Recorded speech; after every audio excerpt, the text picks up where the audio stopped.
Well, hello everyone, and welcome back. Today we're going to finish up looking at what the Catechism says about contemplative prayer. We're only going to look at 2 paragraphs from the Catechism, but they are packed.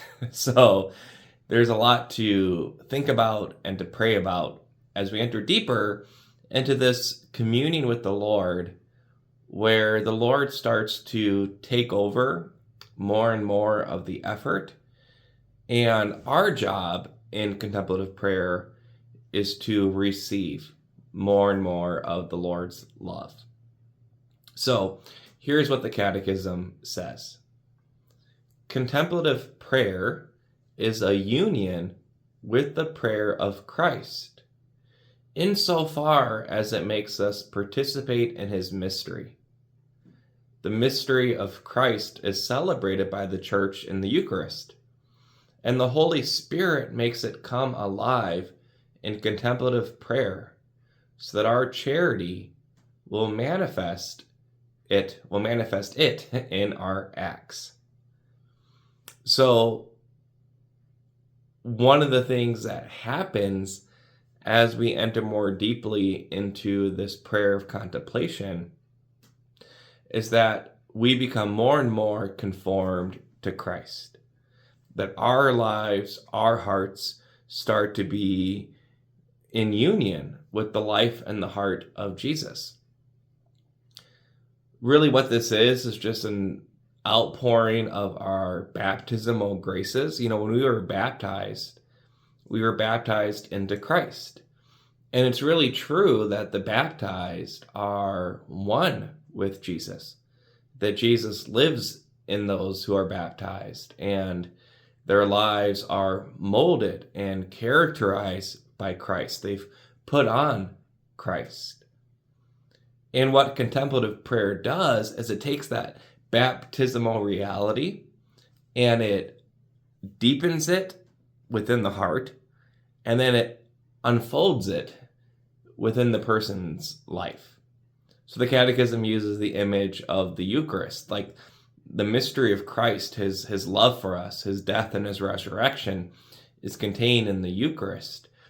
And it's like in contemplative prayer, what the Holy Spirit does in the Eucharist, now he does in our hearts and in our lives.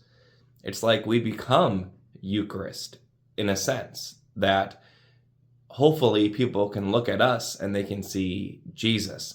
People can look at us and they can see his love poured out. They can look at us and they can see his resurrection and new life.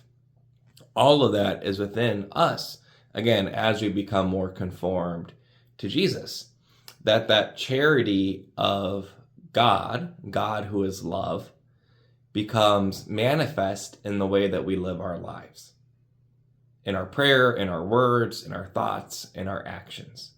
So, contemplative prayer is this continually becoming more and more like Jesus. The Catechism concludes this section on contemplative prayer by saying, contemplative prayer is a communion of love, bearing life for the multitude, to the extent that it consents to abide in the night of faith. The Paschal night of the resurrection passes through the night of the agony and the tomb, the 3 intense moments of the hour which his spirit, and not the flesh which is weak, brings to life in prayer. We must be willing to keep watch with him 1 hour. So there's this reality that contemplative prayer not only gives us life, but if we're open to it, it will bring life to the multitude. Like life spills out from us onto other people. And certainly you can see this proven within the lives of the saints, that the saints, as they entered more deeply into the prayer of contemplation, as they allowed Christ to live in them more fully, they were able to bring that life of Christ to others. It became a gift not only for themselves, but for others as well. But in order to experience this life, the Catechism reminds us that we first have to pass through the suffering and death of Jesus. I haven't spoken much about this because, again, this is where it really gets into places that are mysterious and sensitive and painful. But there is a tradition in the spiritual life of the church of what we call dark nights. These dark nights of the soul and dark nights of the spirit. These purifying seasons of life that can often be incredibly painful. It's like purgatory on earth, where the heart is purified. And within that then comes this new life. So there's this passing on through those purifications to experiencing the goodness and the grace of God. And so we can't just skip from Jesus, who is teaching and healing, to the resurrection. We have to pass through his arrest and the scourging and the carrying of the cross and the crucifixion and even the tomb, the darkness and the silence of the tomb. All of that has to take place in our hearts. And then there is greater resurrection. So this takes courage. It takes generosity to embrace these moments of the cross, because again, we're never alone. We're always with Jesus, but it's going to cost us something. But again, the fruit of that is life for the multitude. So it's worth it.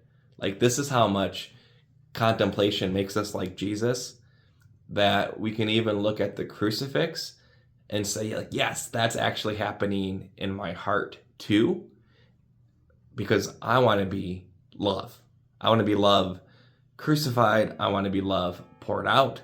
And I want to be love resurrected, so that I can also be like the Pentecost. I want to be love that is given to the nations, so that all people can know Jesus. Again, this is the power and the grace of this prayer of contemplation.